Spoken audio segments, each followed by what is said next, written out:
dirt road in a gooseneck, saddle up with me.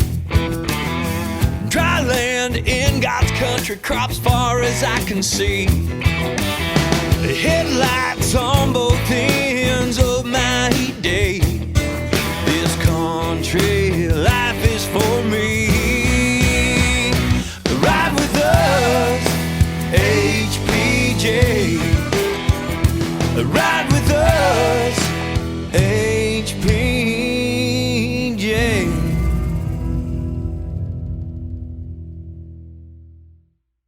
Well, good morning, everyone. My name is Jennifer Latsky, and I'm the Associate Editor for High Plains Journal. I'll be your moderator for High Plains Journal's first ever virtual Sorghum and Wheat U. For 70 years, High Plains Journal has been a weekly fixture in your mailboxes. I know that's exactly how it was at the Latsky household. Well, today we have expanded from our flagship print publication and our online website, hpj.com, into more platforms to reach you. Many of you are signed on to our weekly HPJ Direct newsletters for wheat and sorghum. If you would like to receive more updates on other topics, be sure to head over to hpj.com/sign up, and you can select the topics that you'd like to learn more about, delivered directly to your email every month. We also offer our free weekly podcast, HPJ Talk, featuring myself and Kayleen Scott as co-hosts. We bring commentary, news, featured interviews, and more directly to you. You can find us on iTunes, Google, Spotify, and pretty much wherever you download your podcasts. You can also subscribe for free notifications every week, every time a new episode drops. And we're also on the HPJ website, hpj.com/podcasts. Like all of you, we wish we could be conducting our Sorghum and Wheat U in person this year, but safety has to come first. And so, with our very gracious and flexible speakers and sponsors, we've pivoted to this virtual platform. Just one more way HPJ is showing that we're committed to you, our neighbors.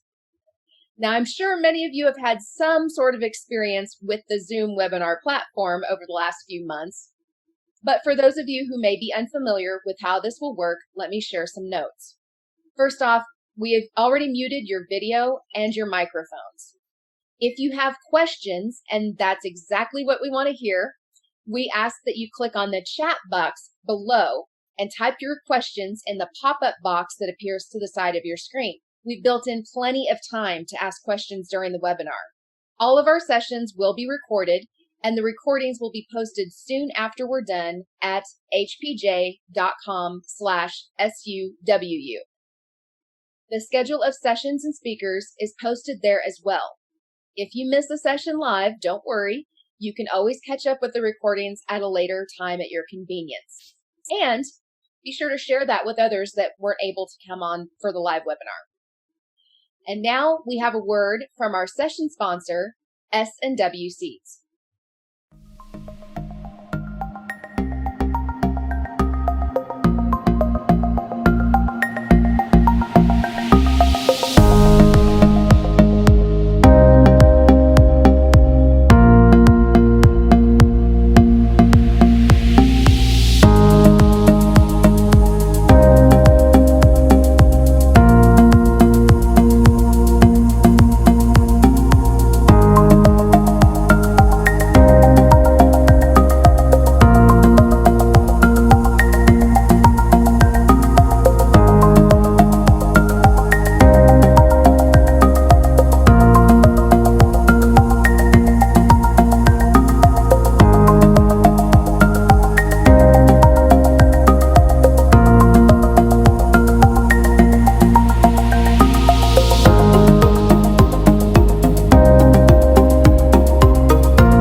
to our great sponsors like S&W Seeds Sorghum Partners for helping us put on our virtual sorghum and wheat U. You'll be able to find more information about those sponsors and more, and the services and products that they have to offer in your registration packet and materials that were emailed to you this week. You can also find more information online at hpj.com/SUWU. And now it's time to get started with our first speaker of the day, Josh Lofton. Josh is the Cropping System Specialist at Oklahoma State University. In his current role, he works with winter canola, cover crops, corn, sesame, soybeans, and grain sorghum producers in Oklahoma and the southern Great Plains region. Within these crops, he specializes in input management, yield optimization with limited inputs, nutrient management, cropping systems, and integrating crops into traditional continuous wheat systems. Josh, I'll go ahead and turn it over to you. All right, thank you. I hope everybody can hear me pretty good. Go ahead and share the screen. All right, so we'll go ahead and get started. I once again, thank you for the great introduction, and once again the invitation. This is actually my first time attending, if you can call this year attending Wheat and Sorghum U, let alone speaking. So I really appreciate the opportunity.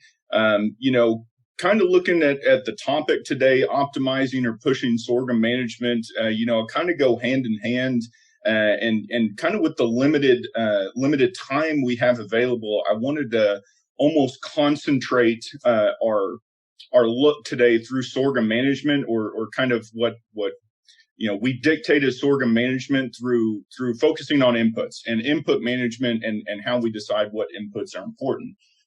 But what I also wanted to do, because I am the cropping system specialist, work a lot with sorghum growers throughout Oklahoma, I wanted to almost give that 50,000 foot view of the crop over the last couple of years. I kind of denoted or dubbed 2019 as the year to forget. At least for a lot of Oklahoma growers, it was a really tough year. I think we had a number of the plagues hit the state of Oklahoma and to a degree the southern Great Plains area.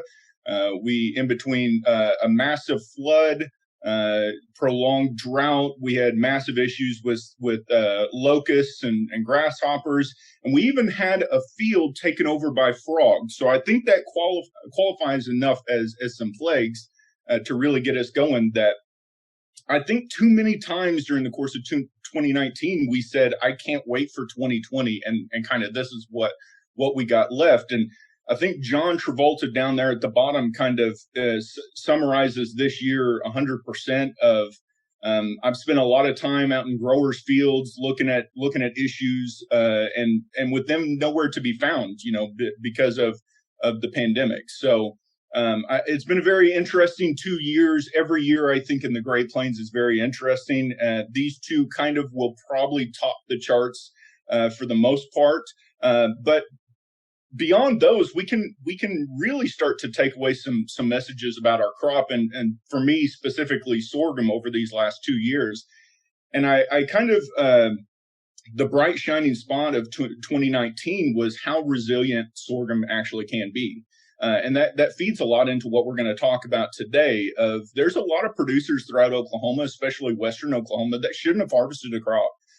Really got a good rain around the 4th of July, and then they got their next rain that was over a quarter inch at about February. So most of the production season, they didn't have any significant rain on a daily basis. So really shouldn't have harvested. Now, I don't know if they're happy with what they did harvest, and they definitely won't sit around the coffee shop, elaborating on how much they harvested.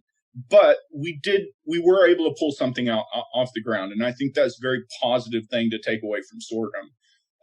2020, there's still a lot to be learned. However, if I can take almost a philosophical approach to 2020, is I've kind of learned and grown this year in saying that this is the year that we need to learn to not be afraid to ask for help. There's a lot of sorghum producers we've helped out this year very remotely that have been working in sorghum almost, if not longer than I've been alive. And we've seen some issues that we've never seen before, and a lot of things that we really just aren't familiar with in the Great Plains that we are familiar with in my previous job working in the Mid-South with the Southeast and sorghum. So one of those things is it's you're never too advanced to look for some help, and it's one of those things of always look to your neighbor, your friends, your fellow agronomists, anything like that for additional help, and really that every year is different. So if we kind of get more into the meat and potatoes of what we're going to talk about today, like I said, we're going to talk mainly about input management. I wanted to first take a good look at how the mentality behind inputs in grain sorghum production. I think we kind of get caught up on some of the mentality behind inputs and what inputs we should use. Then we're going to look a little bit at how we can evaluate inputs more on a local level, and then the actual input evaluation put into action that we talk about. So when we talk about the mentality of inputs, and I really enjoyed the grower the grower panel yesterday, they called it low cost crop. We don't want to fall into this mentality that sorghum is a low cost crop. Being an agronomist, I call it a low input crop. Basically very similar, not the same, but very similar issues there. It's led to a lot of big discussions in the sorghum industry. If any of you have attended SIGNA, the Sorghum Improvement Conference, that's also one of the very large things it gets talked about. And I think for the most part, this low input or low cost crop started off as a very positive thing, something that we brought growers to the table because of. However, what we've kind of done, and if you kind of think about it now, we've almost said any of the benefits we get from it being a low input crop almost come with caveats, as it can do this, but you have to deal with this. And I think that's led to a lot of misconception and very negative connotations to sorghum as a crop because it is considered this low input crop, if you will. So when we look at what some of those negative connotations are, is it doesn't have the yield potential of some of our other crops. And for the most part, I'll compare to corn for the rest of this presentation because it's what we have looked at on trials in the state, but it's also one of the easiest to compare on individual yields. But you can make the same connection on things like soybean, sesame, dry bean, wheat, cotton, what have you. We made it a lot on sugarcane down in the Southeast. So really can kind of bleed to any other crop that's a majority of your system. But kind of this mentality of it doesn't have the yield potential, we found based on our trials that at least compared to corn, it really does to a degree. And I'll put that to a degree. Once again, it's that caveat. It does to a degree. And it's when we're in this yield potential level of around 100 to 140 bushels per acre, top end, it has the ability to go out and really compete or really do similar things to corn at that level. Once you get under this really, really nice irrigated corn, maybe out in the Panhandle, High Plains region that can reach up to that 200, 250, even 300. Sorghum might not have the legs to get there, but in most of our dry land traditional acres where 150 to or less is kind of our typical yield potential, sorghum definitely does have the ability to very handily compete with things like corn. The other thing is it's a resilient crop, and we've dubbed it a resilient crop. Now, you might say to yourself, you just said resilient crop was a positive thing that we saw in 2019, and it really is. It shows its ability to produce when other crops can't. However, we've almost pinned that against it. Because it can do this, we're going to put it on some of our worst ground or really non-optimum soils, maybe in conditions that are just not always the best. Maybe we're planting late, something along those lines. And so with this, I often, when I give a similar presentation talking about input management to our Oklahoma growers, and I say that, and for most cases, sorghum can compete with corn. I get somebody always says, well, I had corn and sorghum across the gravel road from each other, and the sorghum just did significantly less. And the first thing I always ask is, was that ground across the road similar? because it is a resilient crop. More often than not, we'll put our corn or soybeans or cotton or something along those lines on some really deep silt loam soils that can really run with the crop. And we'll put sorghum on these really heavy clays that have bad drainage and a low pH, so we kind of get into this situation to where, because it will produce, that's where we'll put it. And then when it doesn't compete with corn and those kind of situations, we think to ourselves, it can't.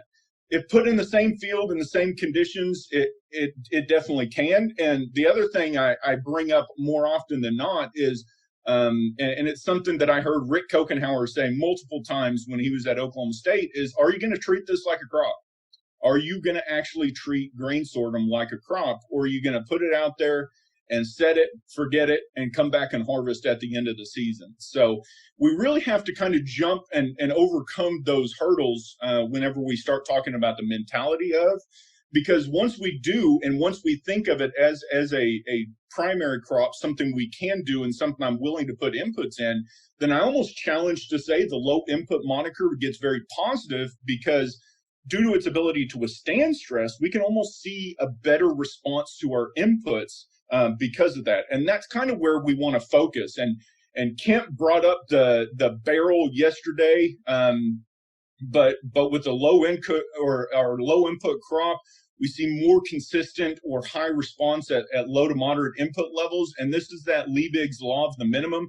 I know all of you remember from soil fertility class that all about this, but I'm going to refresh it just for myself. But as we have this barrel approach, this barrel is meant to represent our crop. The water is our yield potential, so we can fill up that barrel with as much water as we can until we get to that slat that is the lowest. And that's when the water or the yield potential will stop growing in that plant. And more often than not, in the southern Great Plains, that lowest slat often comes with heat stress, moisture stress, something along those lines. And so with sorghum, because it has that ability to withstand those stress, we can actually move that slat up a little bit higher compared to our corn, soybeans, something along those lines. Therefore, we can take more advantage of higher, maybe that additional nitrogen application, other things, because moisture, while being our limiting nutrient still, or our limiting factor still, stretches us a little longer than it does in something like, let's say, corn. I think where we actually got this low input, talking to a lot of folks in the sorghum industry, is the seed cost. Because sorghum seed is in most instances cheaper than most of our other crops.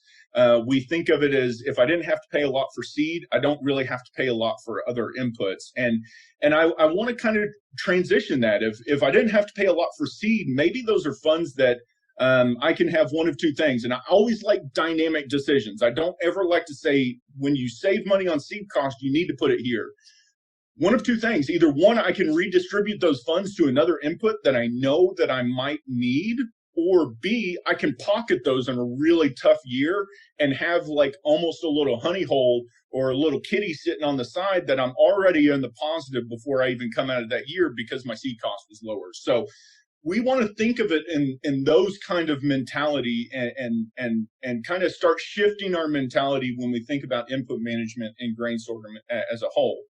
So when we get more into how we make those decisions, as with most crops, deciding what inputs are best and at what level in any given year is really highly variable and very dynamic. It's going to be based on, one, the field, and two, the conditions. And I think we always take those into account.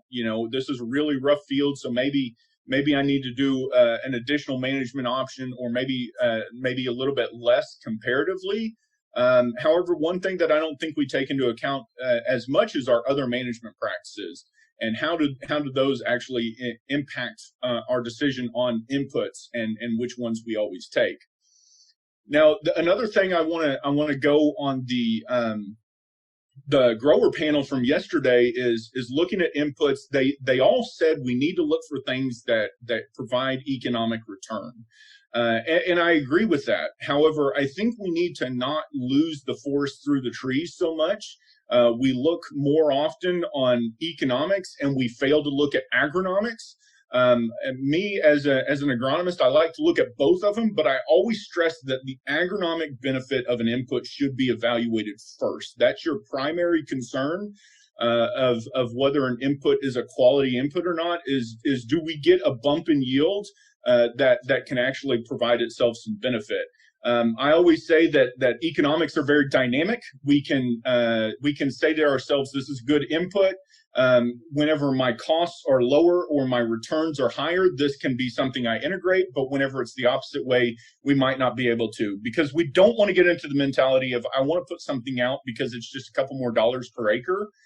But we want to get into this whole thing of it is a good input. A certain input is good and it gives a agronomic return to my system. Now do the costs outweigh the returns?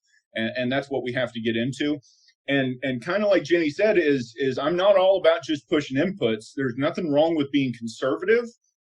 What we have to do is bring to the table what works for us, and we don't want to spend a whole lot of money, especially if we can redistribute those funds on frivolous inputs that don't get us a whole lot of return in the end. So kind of how can we evaluate these inputs? Well, there's two general ways. There's a lot more than two ways, but two general ways I'm going to focus on. The traditional way is what we often think of a research trial, something that we put out there evaluating one, maybe two inputs or management practices, and we just look at those and how they interact. Maybe this is an in rate by timing kind of thing. So we do multiple levels of an in rate, maybe a couple different timings, and see how those interact with each other. I almost see this as almost a reductionist approach, because we more often than not have everything else on a very high level. We make sure no other stresses are influencing those yields.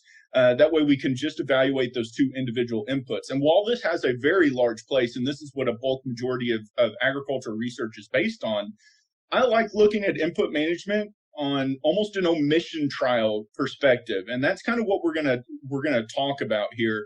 Multiple input evaluations. Most of the time I like to focus on about 4 to 5. We'll actually see one below that in the next couple of slides that are 6. So it kind of breaks my own rules there. So we see that these rules can be broken. But in evaluating multiple inputs, we typically will only evaluate either in a high input system versus a low input system, and that could be that a input is on a high basis versus a low basis. So think about nitrogen rate. Either I'm going to cut my in rate in half or double my in rate, something along those lines, or in a presence absence approach. So like, let's say I'm looking at fungicide application. I'm either present or absent. So we look at it kind of in those. The benefit of this is not only can we compare yields and economics of the system as a whole, but we can look at each individual input and see how much return we are getting on an individual basis for an input. So kind of look at one that we're going to spend the rest of the presentation on this omission trial that we ran in Oklahoma. This is kind of how you would set one up, and I actually set this one up comparing corn and sorghum. We'll focus on the sorghum part, but we are going to talk a little bit about that comparing corn and sorghum here. So we looked at pre-plant fertility, and this was either on a no application or based on soil test. In rate was 62 based on a low yield potential, 147 based on a high yield potential. Timing of nitrogen was either all up front or a split between pre and in season between four leaf and booting, depending on when we could get the rain out, because we put it out as urea.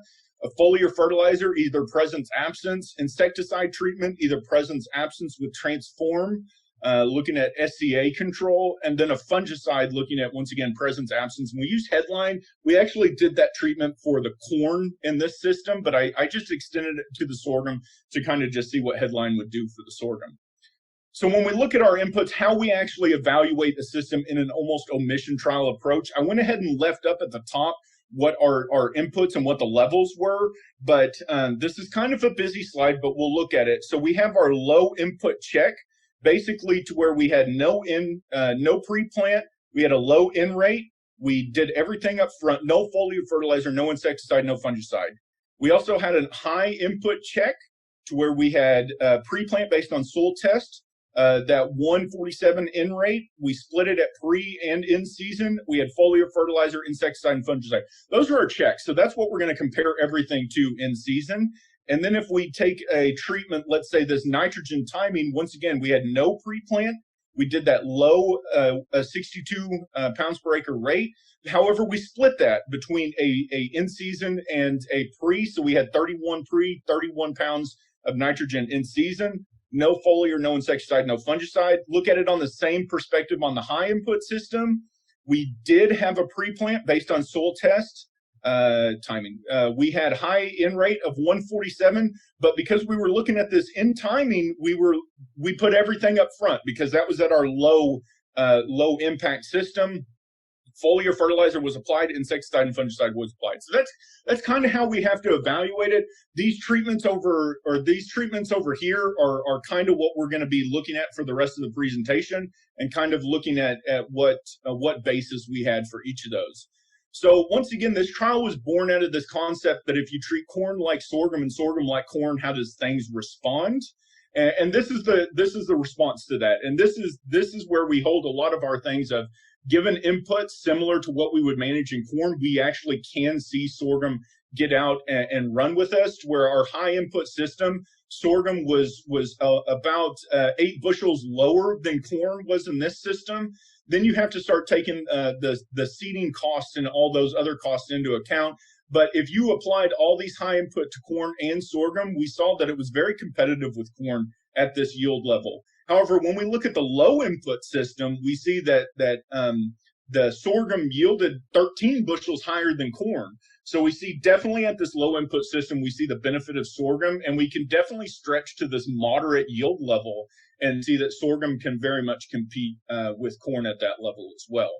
So when we get at the input, I'm going to focus solely on sorghum at this point, and this is kind of a picture of what it looked like in the field. More often than not, we see sorghum fields like this, and we're okay with that. However, nobody's okay with a corn ear that looks like this. We want this or bigger. I think most people would be very enjoyable to see a sorghum head as big as that one. So we want to push for this on both crops. We don't want to settle for that on either one of our crops.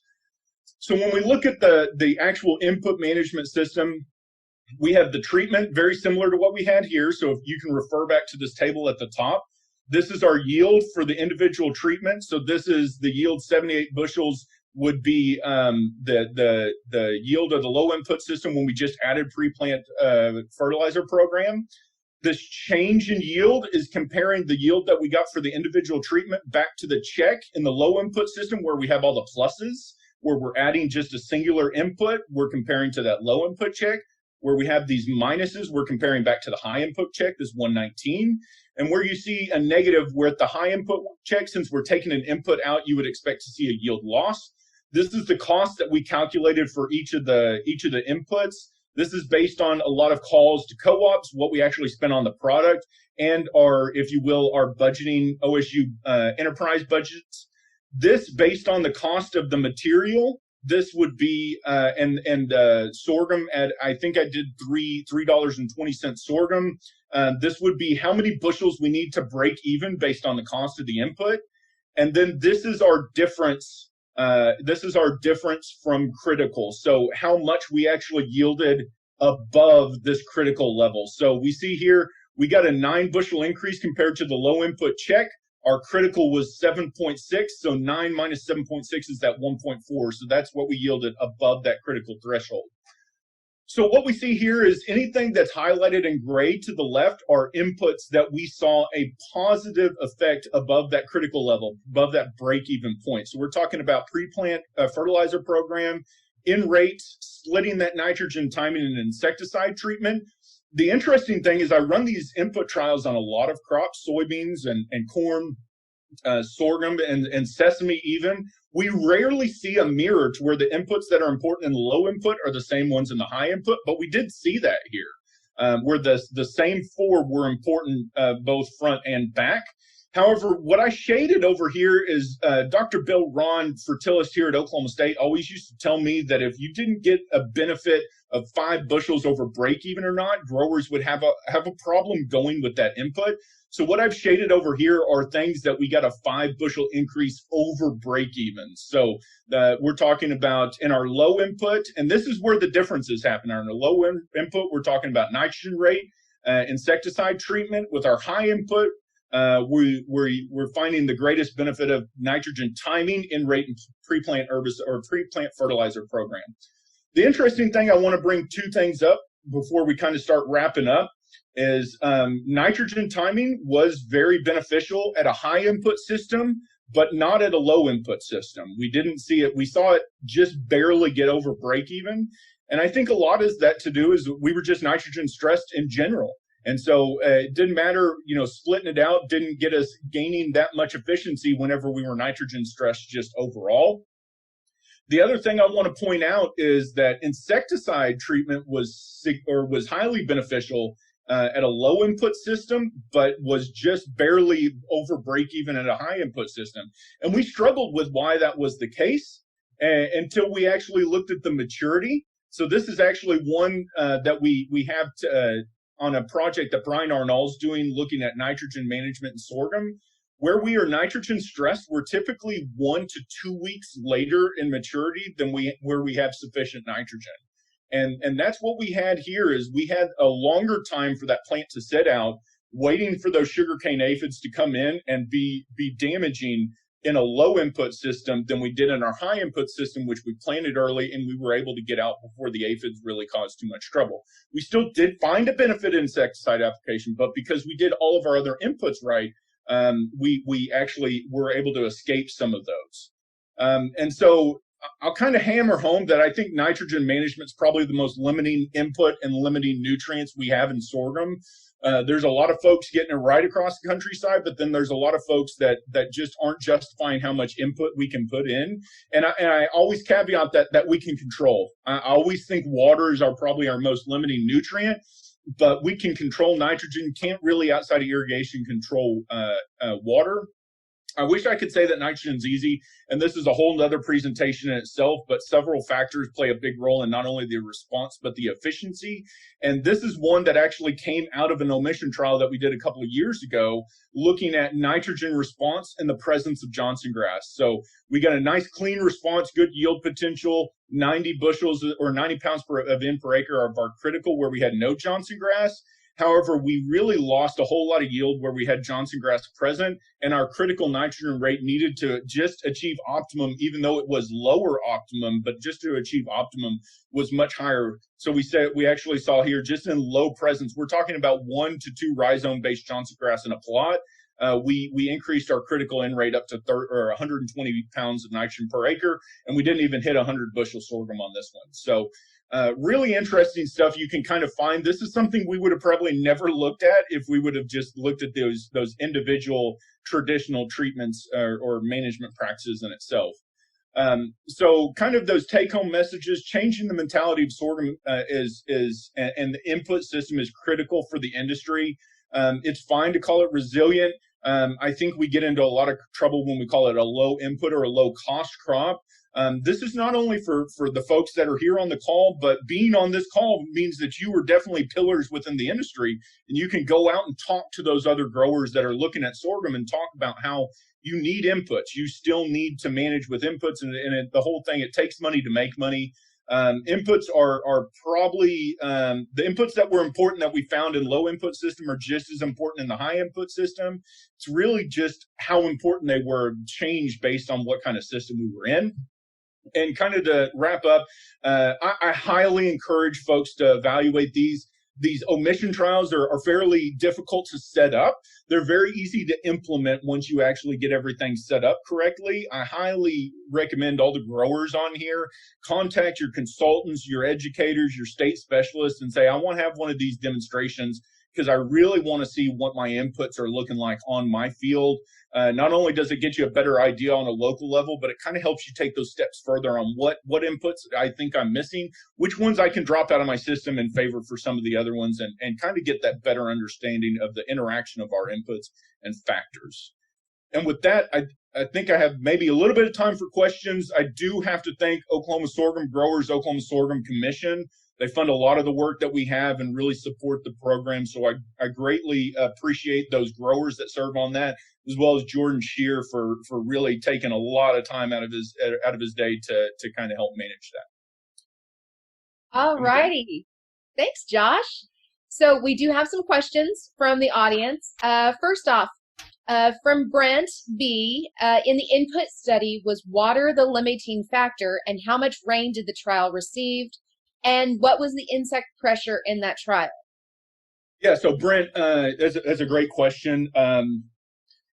Was water a limiting factor? I always think water is a limiting factor. We those are high input for downstate. Those were out at the Perkins Research Station in Cimarron Research Stations in Perkins, so just south of Stillwater. So hitting towards that 120 bushel is very uncommon for us. So I think that probably based on that year, the rain that we got in season was around 27 inches. That was 2019 with the floods and all that. So we probably were not limited in that case. However, I think that was a very rare case. This year, we have an input trial that we're looking at. Water is definitely the limiting factor, and we're starting to see some of those inputs kind of clash out differently because of that. And I think water becomes a more limiting factor in the high input system because you are pushing yield. Where you're looking at 60 bushel sorghum because you have low inputs. Water is probably less often your limiting factor, or is in great competition with other things. Where when we're in our high input system where we're not limiting anything, I think water does become a more limiting factor. Insect pressure was really high late. And I think that's why we saw that maturity difference play such a big role. The low input system, the ones that had the low nitrogen particularly were late, about 2 to 3 weeks late last season. And we had aphids come in right around that transition from milk from soft dough to that hard dough. So kind of that last little leg. And so we ended up having to make a big application for what we thought were critical conditions. So yeah, insect pressure, if it was earlier, might have been more beneficial. And that once again is something that's going to play a lot of effect there. But definitely something that we never thought we'd see is that the low input system definitely needed more insecticide management than the high input system. Okay. We still got some more questions here, but remember to submit a question at any time. You can click on the chat box at the bottom of your screen and go ahead and type it in the box that pops up, and we will try to get to as many as we can. We have another one here from Alan. Josh, how large area size wise were these input test plots for the yield comparisons? Were they measured, or were these plots measured by hand harvest or plot combines or production size combines? Yeah, so the individual plot size was a half acre. They were not very wide strips, and we had 3 replications on those. So they were rather large plots for us, but because we were testing these inputs, we wanted to make sure it wasn't a small plot area that could be highly variable based on just where it was in the field.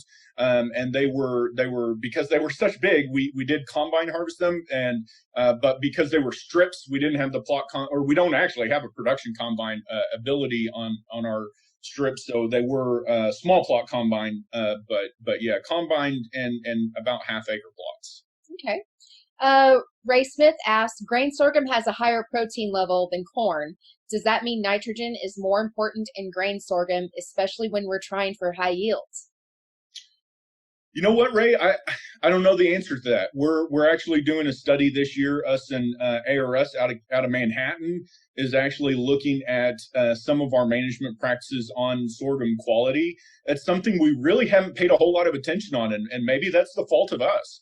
And it's one of those things that get back to me next year because we'll have a better understanding.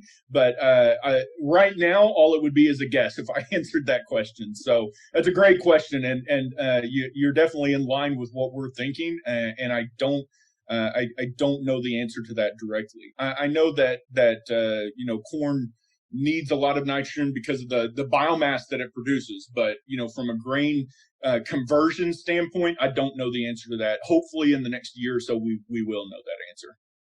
So I'm curious about some other research that you've got going on in Oklahoma.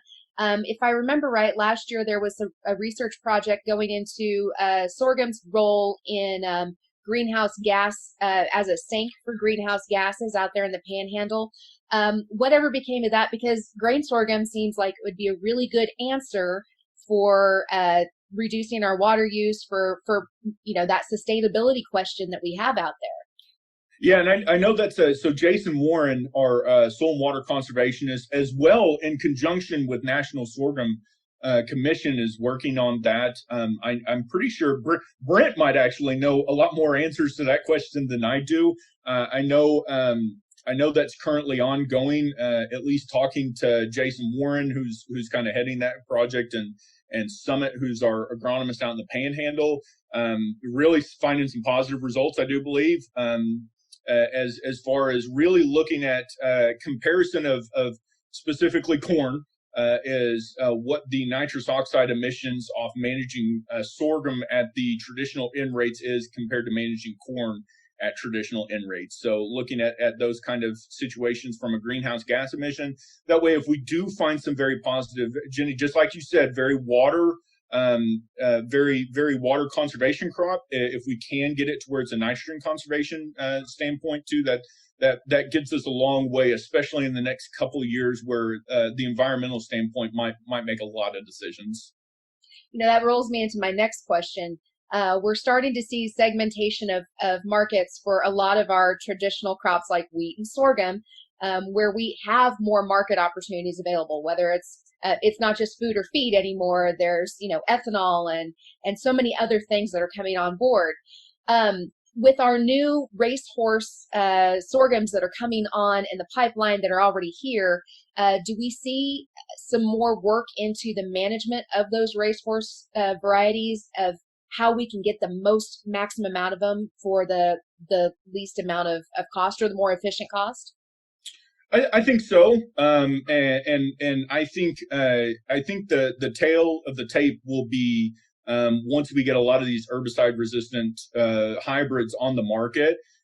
Does that change our management standpoint? We looked at this when we had a lot of these SCA hybrids come on the market. A lot of these were had some genetics and very old seed. Some of those even originated from some of our old green bug lines. So some of our very old seed came back around in a parental material, and so we had to go back and evaluate. And the good thing is that how we manage sorghum now is very similar to how those were managed. So however, I think one thing that I have in most of my other input trials is a weed management aspect. I don't have that in sorghum because, one, I always tell growers, if you're not willing to put out a pre-plant herbicide, don't grow sorghum. That's just that is your threshold of, it's low input. You can kind of tank some of the nitrogen rate and all that, and you can still get a crop. If you don't put herbicide out pre-plant, please just don't do it. It's not the crop that you can do that on. And then we don't have a whole lot of in-season options. And so there's very little for us to do on that. And I think once we get some of these herbicide-resistant traits, and see what kind of thoroughbreds, are they workhorses or thoroughbreds? That's always my big question is, can we put them out and let them fight for themselves, or do we really need to push them from that perspective? And I think once those get onto the market, that's gonna cause us to reevaluate a lot of our things. The other thing is looking at different, like you said, the different markets, and the quality standpoint. We've all heard of some of the great work we're doing internationally on the National Sorghum Commission, looking at some of the catfish farms over in the Asiatic countries, and some of the new outputs or the new outlets of sorghum, as a case for the China situation of where else can we have sorghum. And I think that, looking at the quality perspective is going to become an increasingly important from that perspective. And then the other thing is we have a trial going on right now to where we're looking at the grazability of grain sorghum stalks after harvest. And that's a very common thing for folks in the Great Plains to do. Once again, it's a Great Plains where we involve cattle into our systems. And we found quite a bit of difference in our varieties on what kind of quality we can get out of some of those varieties, especially when different stressors are there. We always talk about, prussic acid and nitrate toxicity and those things. And based on our inputs and our stresses and all that, those, as well as the variety, those play a big role in all that. So I think there's a lot of work to be done. There's probably more work to be done than can be done. But I think the more markets we get into and the more end use we kind of look at, and especially with the new varieties coming on board, there's a lot to be learned on the agronomic standpoint. Well, I got to say, as we wrap this up, there's a lot of excitement in the sorghum industry. It's excitement I've rarely seen in the last 20 years of writing for High Plains Journal, and I'm really thrilled that there's going to be some more work done. Any final thoughts for our seminars? I do have to say, you guys are all lucky, because I always say that a good agronomist is like a good Baptist preacher. And so I couldn't walk around and actually pick on people today. So you guys got off the hook. You guys got off the hook or easy on that one. So I do appreciate you guys having me. Once again, it's the first time I've been in this program. So I do appreciate the opportunity. Well, hey, thank you so very much, Josh, for joining us virtually today. It's always good to learn new skills, isn't it? All righty now. Well, it looks like we don't have any more questions. So while we get our next speaker lined up, we want to take a brief moment to recognize some of our sponsors for today's session, and then share a word from our friends over at Kansas Sorghum.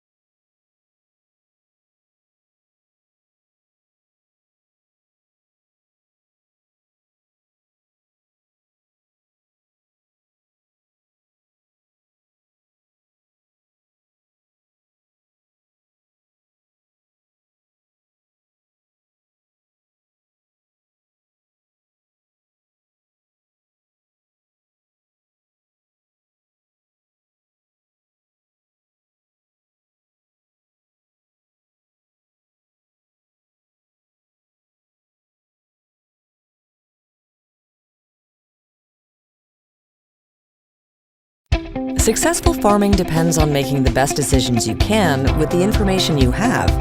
So imagine how you could run your operation if you could have agronomic, equipment and storage data from across your farm and fleet in real time. You'd be able to continuously monitor bins for moisture and temperature, automatically control fan and heating activity, as well as monitor other equipment like dryers and liquid storage tanks.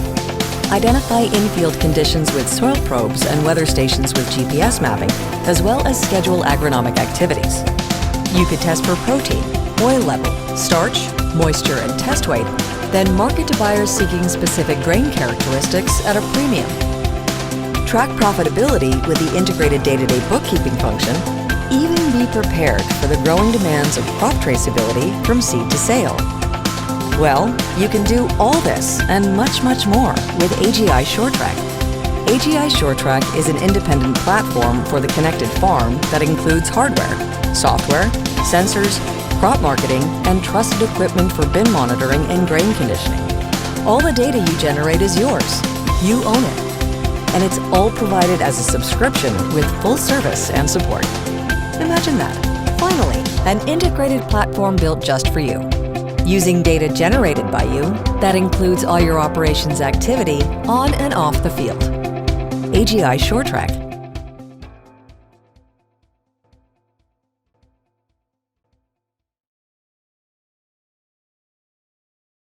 Hi, I'm Jesse McCurry. I'm excited to welcome you to Sorghum U and Wheat U. We're happy to be part of this event again with our partners in wheat and in the helpful sponsors and the organizations that are making this possible, certainly our friends at High Plains Journal. Welcome to the digital age. We're all trying to figure out technology the best we can in the absence of seeing you in person, but we're really glad that you're here to be part of the event, and I'm happy to welcome you on behalf of Kansas sorghum growers. Kansas is the largest sorghum producing state in the country. I'm headquartered in South Central Kansas. We also have a staff member in the Manhattan area, trying to work together to advance the crop through a number of tools that are available because of your sorghum checkoff. Every time you sell sorghum, you're helping self-fund an important tool that allows us to do international market development, domestic market development, research, and consumer and producer education.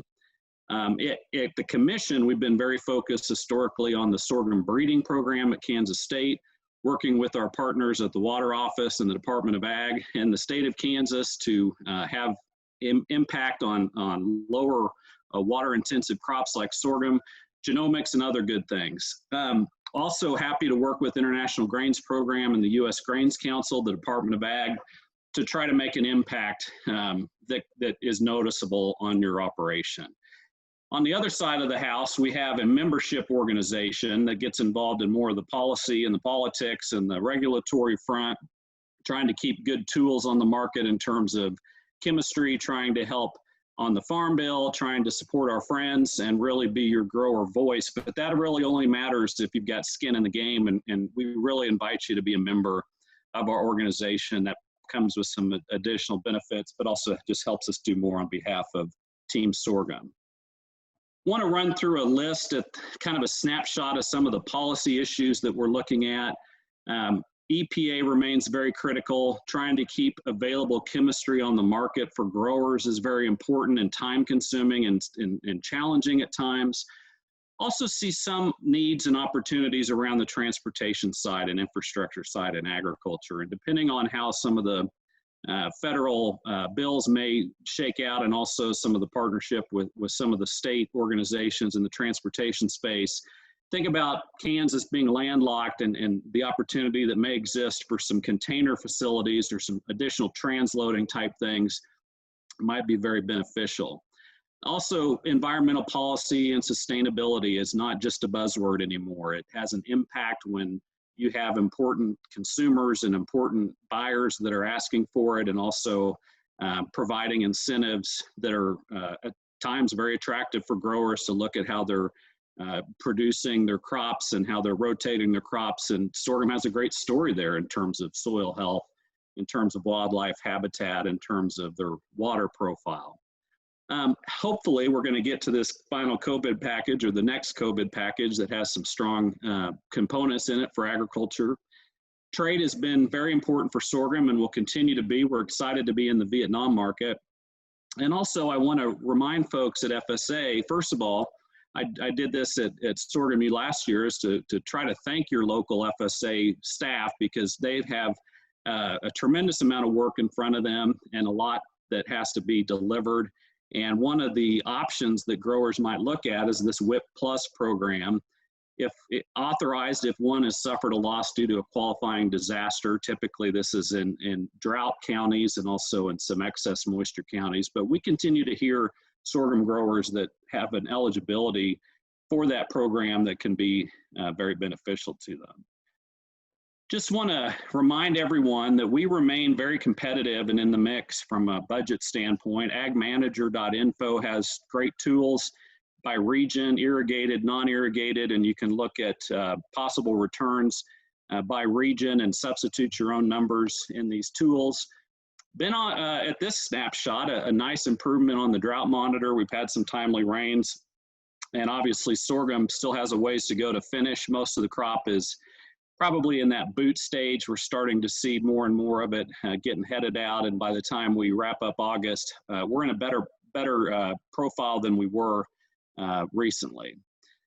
Sorghum acreage has been challenged, just like wheat acreage, frankly, in terms of a trend line, but one of the things we're excited about is some stability there and some improvement. We are going to plant some more sorghum in Kansas this year.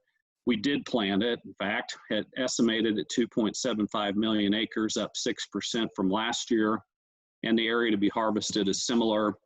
At this snapshot, the condition was very good, and you can see that in most crops driving around the state, how good things look.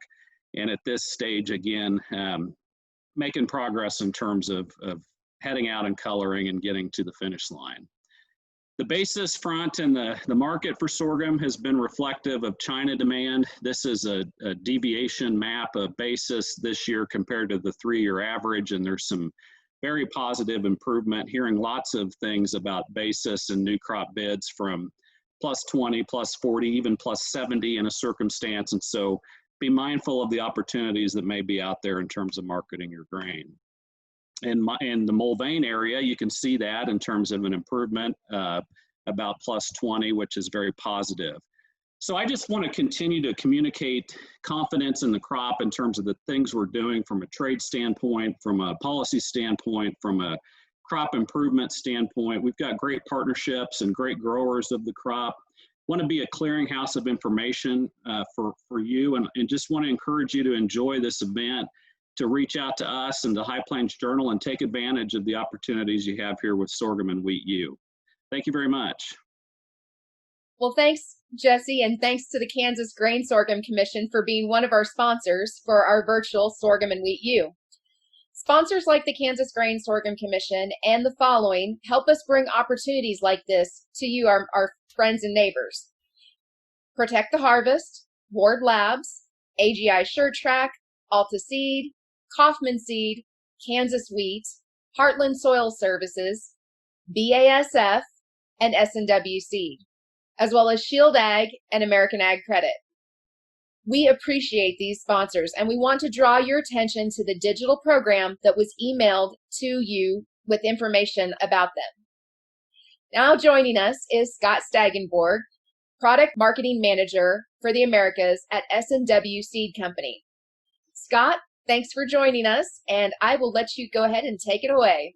All right, let's get started. Well, one of the things, since we altered the format on how we're going to do this, Josh and I swapped a couple emails to sort of figure out what he was going to talk about, and then I tried to kind of fill in the blanks, and I wasn't going to do the planting date, planting rate, hybrid selection, the presentation that most of you probably heard me give way more times than you care to think about. So today I'm just going to talk about some considerations on your farm. We're going to talk about silage, sorghum, hay, forage sorghum, if you will, and grain sorghum. And part of the reason for that is as we've talked about, grain sorghum is pretty important in a lot of our operations. But this is sorghum and wheat U. There was a survey done in 2013 by the National Sorghum Growers, and out of that came some really interesting information that 70% of sorghum growers also grow wheat. Not a big surprise if you think about where it's grown. That also means that there are a lot of your operations that have four-legged things running around, and as a guy reminded me at a feedlot one time, they have to eat every day. So we're going to go ahead and bring in the animal feeding component to this, just so that when you're thinking about options for using sorghum, you're not thinking grain all the time. So today we are going to, if I can get this to advance a slide. Oh, that's interesting. There we go. So we'll talk about double crop sorghum, both grain and forage. We're going to talk about sorghum silage briefly on quality and value, because I think there's a value component there that we don't often think about. We'll talk a little bit about our double team sorghum. Brent Bean's going to be on later to talk about technologies, and he'll dig into all of these a little deeper, so I'm not going to spend a ton of time on it. And if you were on when the video started in the beginning, you saw the double team banner that came across. That is the name for the system, and hopefully we won't get too confused. We've got double crop and double team, so we'll try to keep those straight.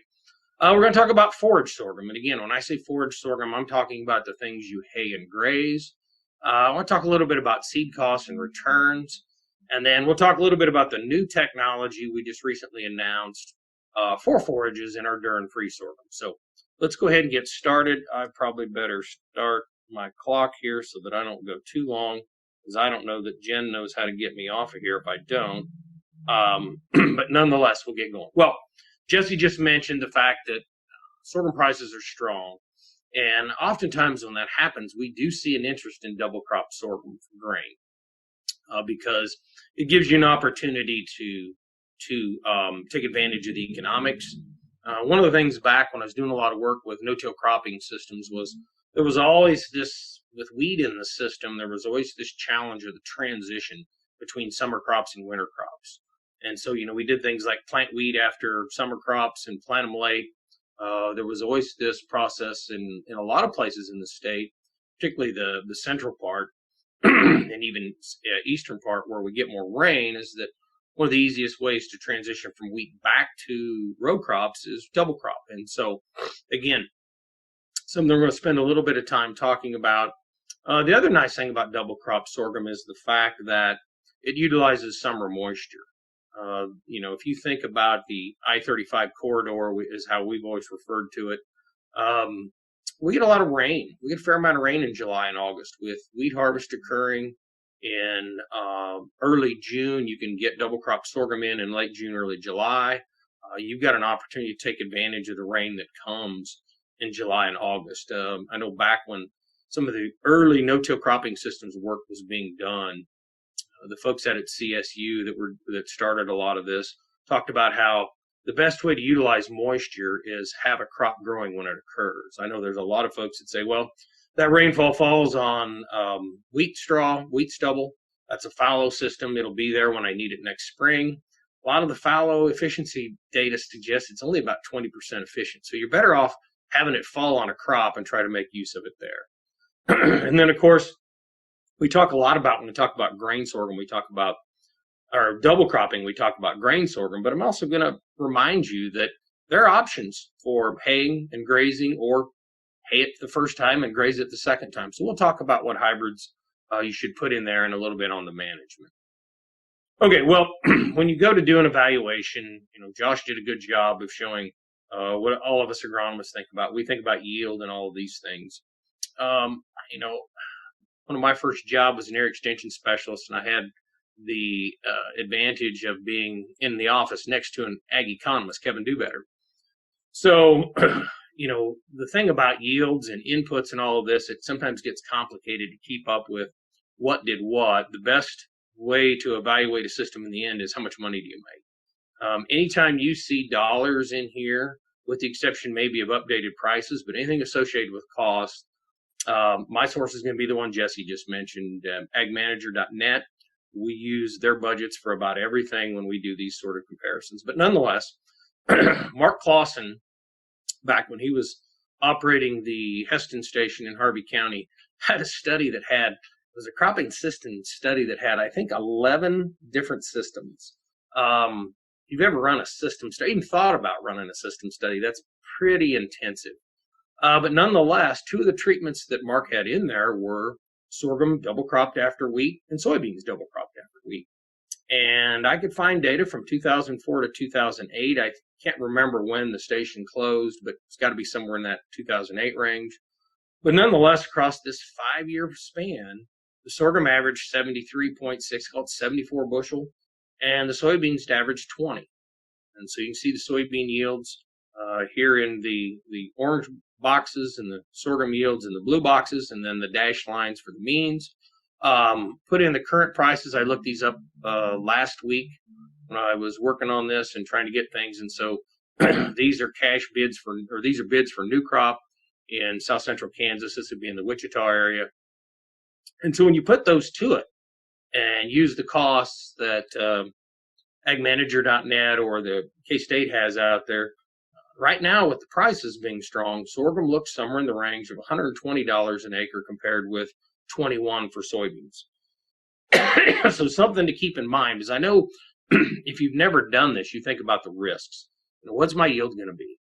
If you can get a feel for the yield, you can get a feel for your own costs. And then you can make the decisions from there. A little bit about management. Josh mentioned nitrogen, and Rick Koch and I are all in the same sentence. And if you've ever been around Rick, you know that he's going to talk about nitrogen. Even if you ask him to talk about sugarcane, if it's nitrogen's going to come up. You do have to fertilize, obviously, double crop sorghum just like any sorghum. I was reading something as I was preparing for this. I just Googled double crop sorghum just to see what was new out there. There was a handful of newsletters, and one of them talked about how one of the advantages of double crop sorghum is you could utilize some of your carryover in from your wheat. Now, this is going to be a challenge to measure, and I would suggest you talk to someone who understands nitrogen cycling better than I do, someone like Josh or extension agent or consultant, because despite the fact you may have put a fair amount of nitrogen on your wheat, how available it is going to be a function of a lot of variables. So maybe after failed wheat, there would be some credits, but nonetheless, you should try to supply 100 pounds of nitrogen in your system. How you get it to the crop is up to you, but don't think you're going to get a free ride on sorghum as a double crop. Okay, another very important management decision is increase your seeding rates about 10% compared to what you'd plant if you're doing the full season stuff in May. And this is because tillering in sorghum, or tiller survival in sorghum, is a function of cool night temperatures. And that's why we see lots of tillering in May planted crops, and we seldom see tillers in June and July planted crops, because it's a function of plant growth rates and development rates. But nonetheless, you're not going to see tillers. So you don't have to have the "is this hybrid a good tillering one or not" argument like we do about twice a year at our shop, because you're not going to see any, probably regardless of the hybrid you plant.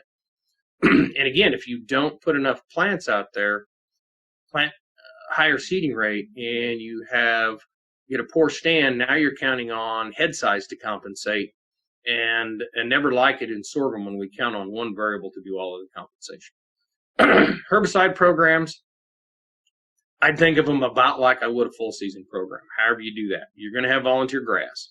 And until we get double team sorghum out, where you can come over the top and take care of crabgrass and volunteer wheat over the top, you've about got to take care of that with some sort of chlorocetamide pre-plant herbicide or early post.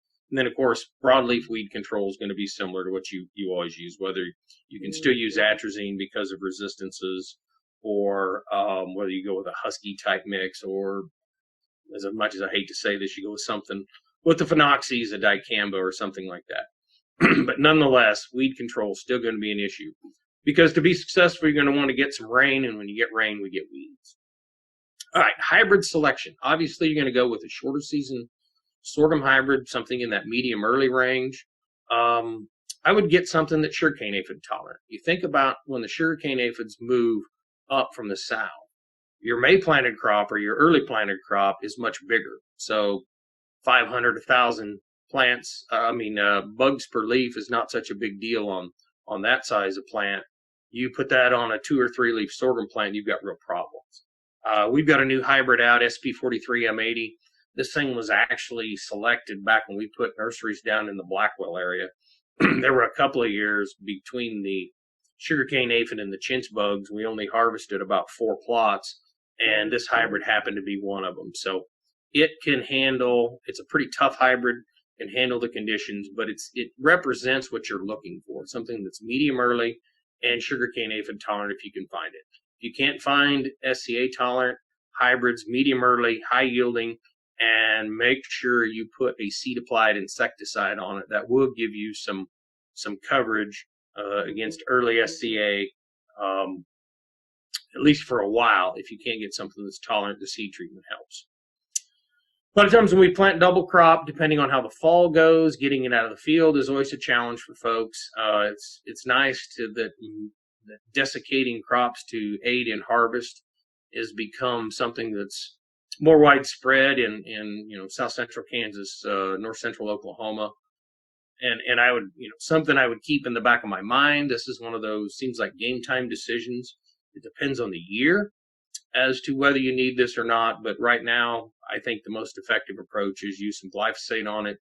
It's pretty effective on sorghum, so it'll help dry it down pretty fast. Glad to hear Josh mention grazing. This is something that Brent Bean is constantly reminding all of us, is that when you do the economics for sorghum and you're trying to make decisions on what crops to plant, when it comes to grazing stocks, there are a few crops options that we have in the high plains that are better than sorghum. Kind of hard to graze soybean stubble, kind of hard to graze cotton stubble. There is some grazing around corn stalks, but sorghum stalks have a lot of value from a grazing point of view. They're a little more resilient, they hang around longer, and it's something to keep in mind as you're making cropping decisions, because it can benefit the bottom line, like I said, if you've got 4-legged things that you've got to feed all winter. Let's switch gears now and talk about your forage options. I'm not going to talk about silage, but let's talk about forages. Didn't mention herbicide carryover as a concern with grain sorghum. It's something I think most of you that are intensive no-till systems have figured out. We don't have the challenges we had 20 years ago with herbicides that we might put on wheat that kept us out of any other crop for 12 to 18 months. But do keep that in mind. The sorghum sedan grasses, the sorghum bisedan grasses, or the sedan grass hybrids are going to be a little more sensitive to soil applied herbicide carryover than a grain sorghum. These things are going to love this scenario. These forage crops love the heat. Put a little water on them, they'll grow. They grow fast. Regrowth is probably going to be fast depending on how quick you deal with the first cutting if you do. You may want to just leave it out there. Depending on the hybrid you select, if you want to go with a hay once in the fall, plant it, and not touch it until fall comes around, I would go with a photoperiod sensitive hybrid. I was reading again on expectations on yields, and someone said about 4 tons to the acre. We don't have a lot of forage data in double crop, so this is kind of someone's estimate, but not bad. Again, don't delay harvest the haying too late. I know you're going to be busy. You think about what happens in the fall. There's corn to be picked, there's sorghum, there's soybeans, there's cotton to be harvested, and now we're going to throw a hay crop on top of it. Keep in mind that drying hay is a function of how much solar radiation you get. It's the biggest factor. So the sun starts to not be quite so intense in October. So again, think about this if that's your goal, kind of put it in the back of your head when you want to try and get this done. The nice thing about fall harvest, it tends to be a little drier. So it's a little easier to do, but it may take a little extra work to get some hay dry if you're doing that. If you want to graze it, you got to be able to graze it multiple times. If you get this stuff out there, it gets to be 18 inches and you can start grazing it. You can graze it hard for a short period of time, pull the critters off, get a grain, put some fertilizer on it. I left that part off, but when you do a cut or a grazing, put about 40 pounds of N on, helps stimulate that regrowth, and you can go from there. Green chop is a good option. An option that I've heard from some folks is we'll take the first cutting for hay and then let it regrow and graze what's left, and that way we don't have to worry about trying to bale hay in October. So again, something to think about depending on how you're set up with animals and ability to move animals and those kinds of things. Put up here a couple of options to think about. Headed and headless. I always divide these forage crops into these two groups to start with. The headed ones are just what you think. They're a traditional hybrid that are going to shoot out a head. Then you've got the ones that don't produce a head. They're photoperiod sensitive, or they don't produce a head till late in the year. The photoperiod sensitive ones are probably a good option if you're going to hay it at the end of the year. Just one hay crop, because then you don't have to worry about, well, it headed. Now it's not going to stand very well. It's not going to continue to produce yields. We're kind of done. The headed types, some people like those because there's a signal from the plant out in the field that, hey, it's time to think about baling this stuff, because we know that highest quality forages come when those headed sorghum sedan grasses or sedan grasses are shedding pollen. So I put it on here. The headed ones to keep in mind, Sordan 79 is our sorghum by sedan grass that heads. Trudan 8 is our sedan by sedan forage that heads, and then the SP 4555 is a BMR kind of version of Sordan 79. Same way with the headless ones, the photoperiod sensitive. We spent a lot of time thinking about the names on these. Sordan headless, Trudan headless. So a sorghum by sedan, a sedan grass, and then a BMR sorghum by sedan that heads. Okay, so keep that in mind for forage options. We talk a little bit about silage. We talked about this before. What do you want? Really, in conventional silages, for a long time, you've had a couple of choices. A dual purpose. This is really a tall grain sorghum that has a lot of leaves on it. And so in our lineup, that's an NK300. These have high grain yields, which means they have excellent silage quality. You can go to the conventional ones, which what I would call my dad's silage.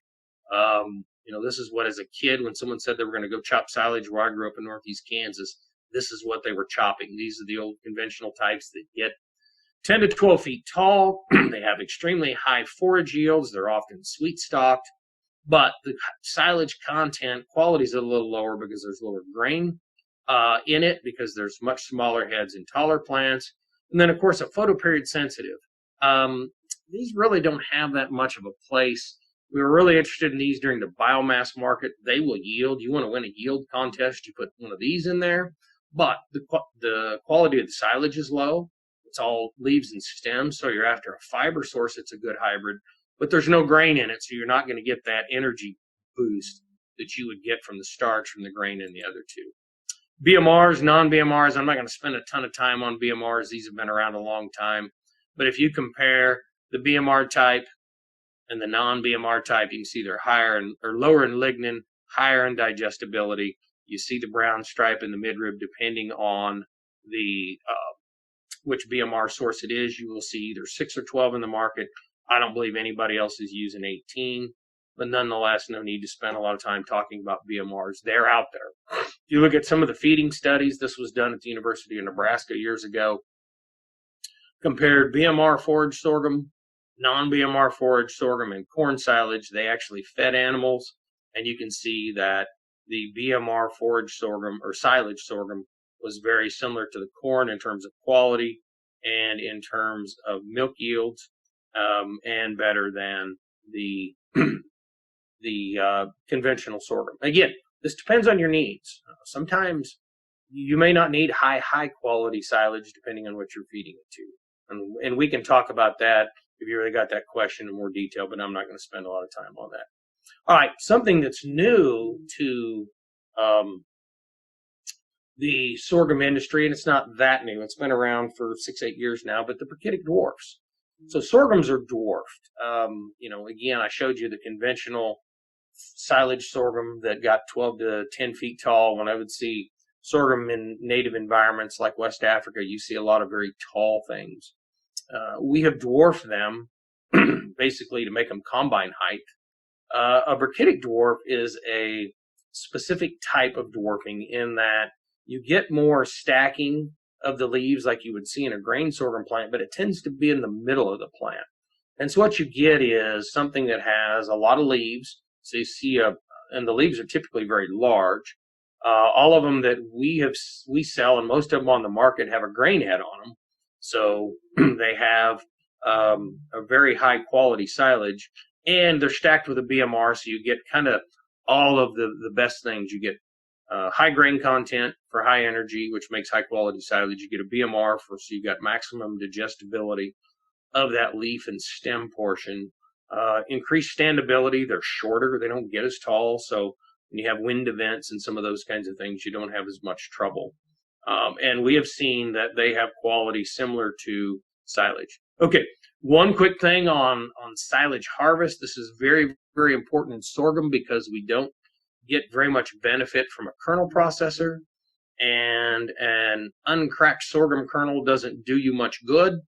So soft dough is the optimum time to harvest. And a quick way to look at soft dough is when the heads start to color. You go from green heads to a color starting to show some color. You do not want to let it get clear to this mature look, because the lab results will come back that you have all kinds of starch. And guess what? You're not going to be able to utilize a lot of it. And you know where you find that when you don't utilize it. The chickens will find it if you have them. One thing that I want to talk real quick about, as I'm starting to run short of time, is something Josh brought up in that, we need to compare things. It's hard to look at yields and moistures and qualities. There's a lot of variables in evaluating silage, and there's a lot of different ways you can do it. But we kind of go at it. There's milk pounds per ton. We took the direct costs and the cost per ton and calculated a cost per hundredweight of milk for the silage. These are data from irrigated trials at Bushland. Young lady was on yesterday that runs these trials now, and all of a sudden I'm drawing a blank. But nonetheless, they put corn in these trials as a check, so you can see that when it comes to in this environment, which is a somewhat limited irrigation environment, you can see that sorghum silage will hold its own yield-wise, but also has an advantage because of the lower costs from a pound of milk or even for a ton of silage costs. So keep that in mind. Now that's irrigated. Everybody says, well, 15% of the farmland total in the state of Kansas is irrigated. Oklahoma, it's much less than that. It's like 7% nationwide. So to show irrigated data to a group like this doesn't mean a lot. So I looked up some dryland sorghum silage data. Well, Walsh, Colorado, they run a forage trial. They have for years. For many of the years, they had a corn check in there. The sorghum silage yields are from only forage sorghums that produce grain. As you look through these trials, there's sorghum sedan grasses, there's photoperiod sensitive hybrids. I didn't just take the top 5 or 10 yielding sorghum hybrids. I picked all of the ones that you would use to make silage. If you're not familiar where Walsh is, it's south and west, mostly west, but a little bit south of Johnson, Kansas, or Johnson City, as some people say. Elkhart, that region. So they get about 18 inches of rainfall. Sorghum yields over this period of time I'm showing here, 12.5 ton. Their corn check was 10.8. Average costs, again, use the K-State budgets for this and adjusted for, how you would grow dryland corn and dryland sorghum in that area. Look at those average costs per milk, 87 versus 151, seeing a trend. Direct costs per acre, you can see just we're losing money on corn over total cost. So dryland silage sorghum is a viable economic option, despite the fact that everyone thinks you've got to have irrigation or we're not going to get anywhere. I would not think that way. I would keep this in mind that under dryland conditions, as Josh was pointing out, sorghum's going to have a really nice advantage. And we have a calculator where we put all this in one place. We've used a lot of the background data is, again, from agmanager.net type stuff. Actually, that's where we built this off of. So if you want to look at this, give us a call, get a hold of one of our dealers or someone. We have this. I don't know if we have it on our website right now. I think we do. We did a lot of updating of websites, and I'm never sure what transfer. All right. Double team sorghum. As I said, Brent Bean's going to talk about this a lot, or later today, excuse me. To show you a couple of pictures.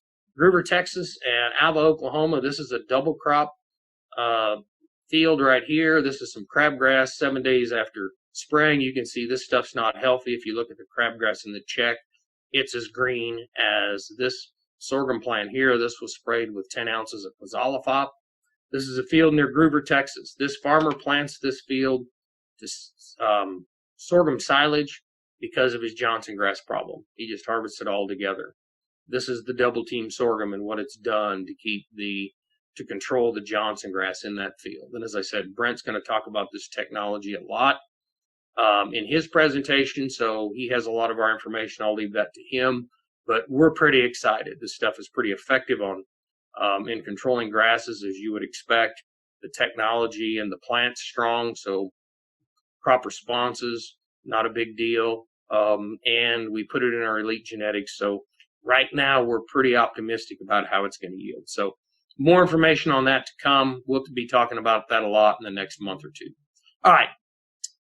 Talked a lot about this. I'm going to skip on to I got two more topics, and then we'll get to questions. Value of the seed. There's a lot of sorghum Sudan grass that's planted that is basically public parents. These are three-way hybrids. You think of it as three public parents. These were parents that were released in the 60s or 70s. There's been no genetic improvement, but everybody buys them because they're inexpensive.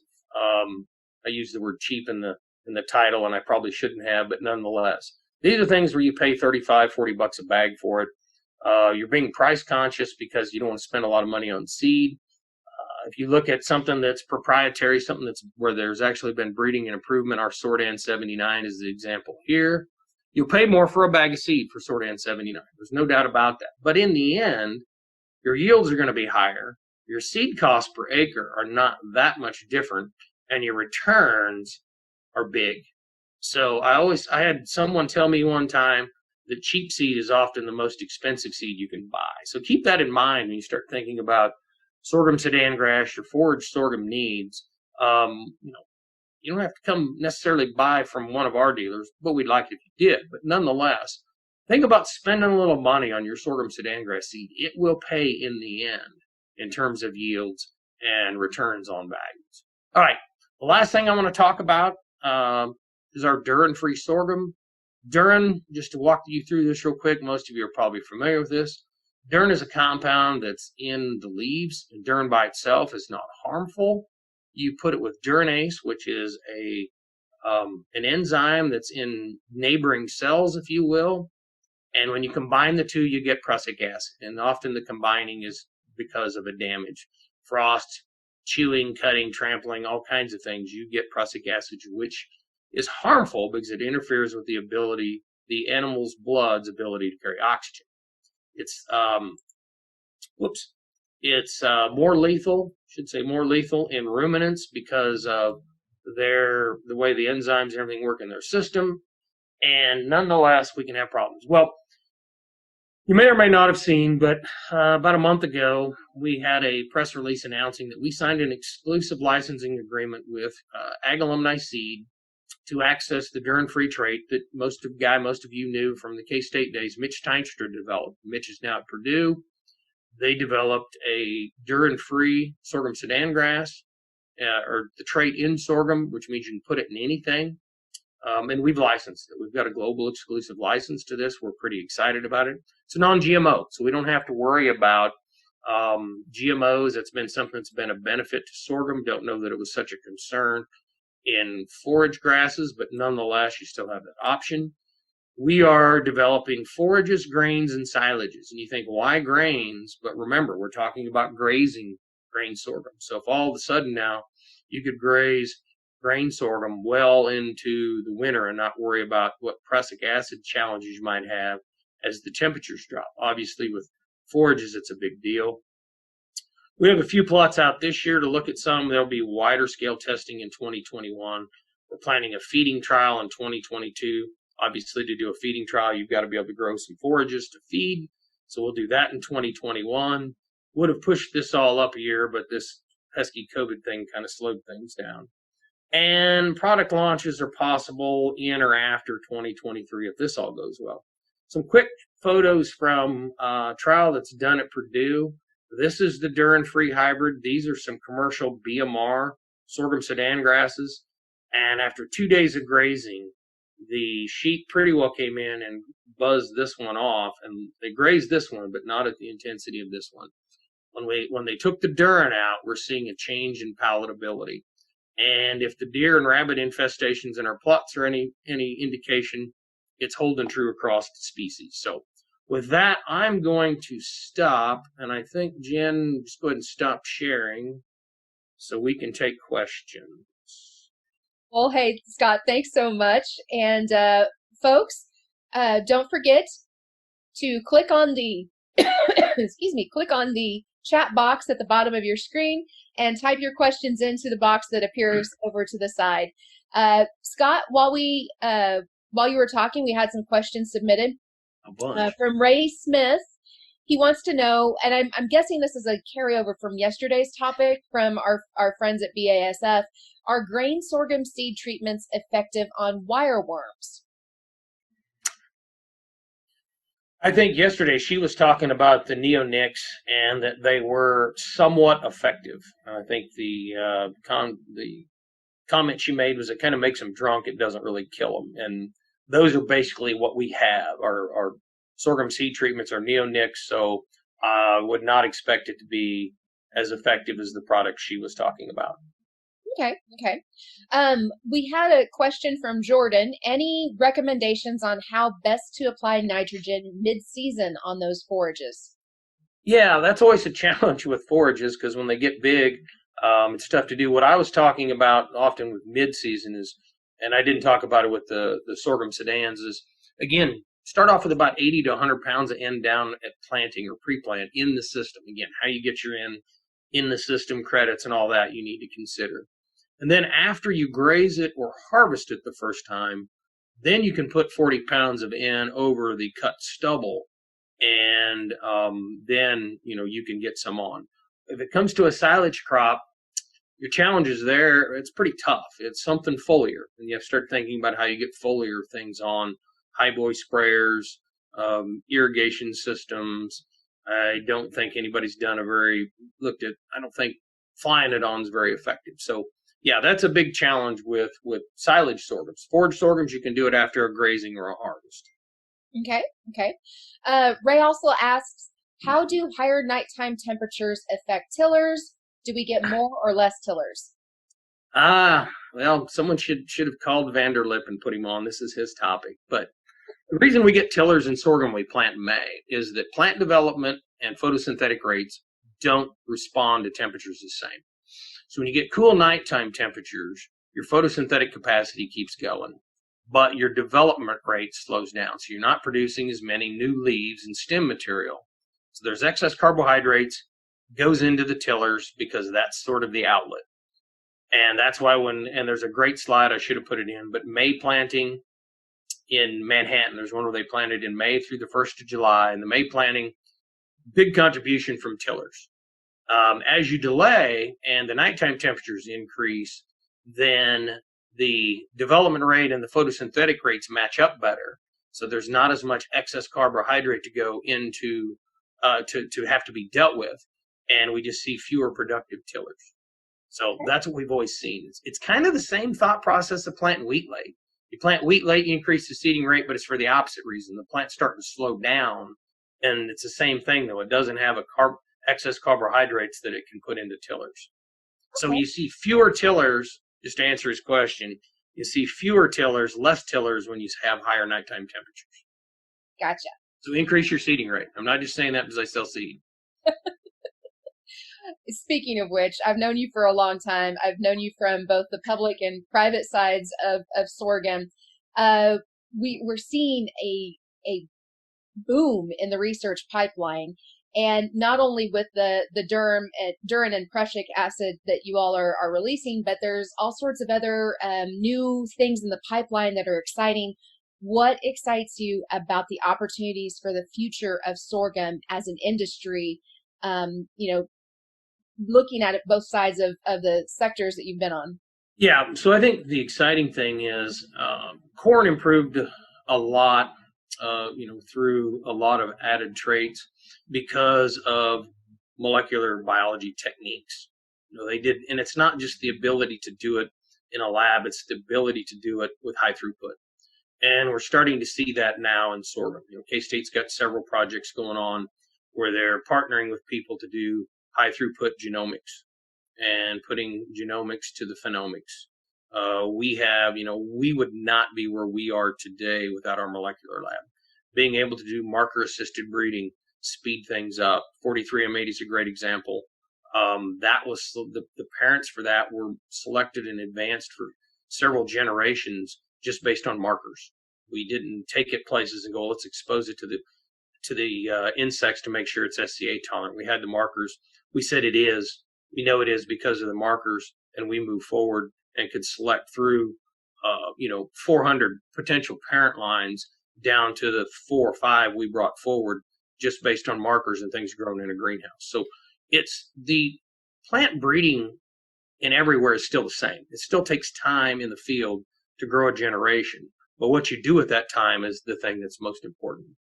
So, I'm starting to see both sides. K-State's doing a lot of work on quality. We get a lot of questions about waxy and some of the more food grade applications. It's going to take the group in the public institutions, K-State, Oklahoma State, Texas A&M, the schools that are actually working on sorghum to actually develop those relationships between the genes and the phenome, and the phenotypic responses, so that then companies like ours can take them and apply them into commercially viable hybrids. So that's the part that excites me, is that we now have the ability to solve a lot of the problems. And this Durin thing is a great example. Done the same way. Created a mutation population, screened. Mitch will tell you, it is not just tens of thousands, it's more than 50,000 entries were screened to find the one that they wanted. So that's the part I think that excites me, is the technology is in sorghum is kind of here. And we didn't have that 15, 20 years ago. Well, and it's still important to mention that the technology doesn't mean genetic modification. You're That's using correct. markers, and so you're still protecting a vast market for sorghum. That's correct. Our trait was done with our double team was developed with non-GMO technology. Should stand up to a lot of the concerns worldwide in terms of that. Same way with the Durin free, or at least in most of the markets we want to operate in, we'll have no problem. If you get into gene editing, it's something that we haven't done, but is being done. There's a lot of interesting things that can be done. And, sorghum is still, mutation development and use is still pretty easy to do and pretty inexpensive. So I think there's still some things that can be done there. Good. Well, hey, Scott, it looks like we don't have any more questions from the audience. But you had one last one from Todd. Oh, I didn't scroll down. I'm not seeing it from Todd. Maybe Todd sent it to you directly. Oh, he did. I see that now. I didn't see the privately.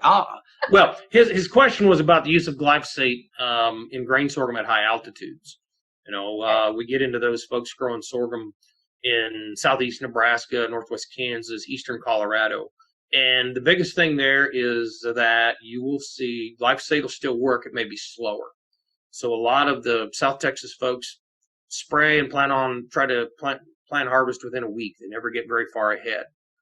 As we know from trying to kill volunteer wheat in the spring with glyphosate, we know that when it gets cool, it takes longer. So you may just have to stretch out the timing. Instead of a week, it may be 10 days on that. So nonetheless, should still work. Okay. Well, now we don't have any more questions. Scott, any final thoughts for our viewers or anything you want to leave them with? No, just I'm glad we could still have this. It's so far, I think it's worked out, but I haven't had a chance to talk to a lot of people. We've done national sales meetings this way. This is the way things have to be done right now. And it was good to see that you had a few people online. I lost track of the number because I was busy. Oh, it says 61. Wow. Yeah. So thanks everyone for enduring all of this, because I know sitting in a chair, listening to somebody talk on your computer is not as good as where we can interact during the breaks. So thank you. Thank you. And, the good point is I get to make my own coffee. I don't have to worry about hotel coffee, Scott. So. Yeah. Well, I do. Thanks again for joining us, Scott. And as we're heading out, thanks everyone for joining us today, this morning. Join us right here again at this very same link at noon when we are joined by Brent Bean, Director of Agronomy for the United Sorghum Checkoff Program, and Nick Ward, President of Ward Laboratories Incorporated. All of our registered attendees will receive a survey in their mailboxes or email boxes. As you know, if you're a regular attendee of our HPJU events, we take that feedback very seriously in creating next year's event. As you might imagine, we're reinventing our program right now, and we could sure use your feedback to make sure that we craft session topics and speakers and times to help you on these new platforms. So please let us know how we're doing and what we could be doing better. Now, before we leave you, we have one more message from our session sponsor, S&W Seeds Sorghum Partners.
If you like this format for learning, let us know.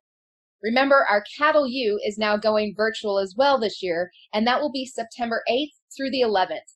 You can register for free at cattleu.net. On behalf of all of us here at High Plains Journal, thanks for riding with us this morning, and we'll see you here at noon for our next session of the High Plains Journal's virtual sorghum and wheat U. Dirt road in a gooseneck, saddle up with me. Dry land in God's country, crops far as I can see. The headlights on both ends of my heat day. This country life is for me. Ride with us, HPJ. Ride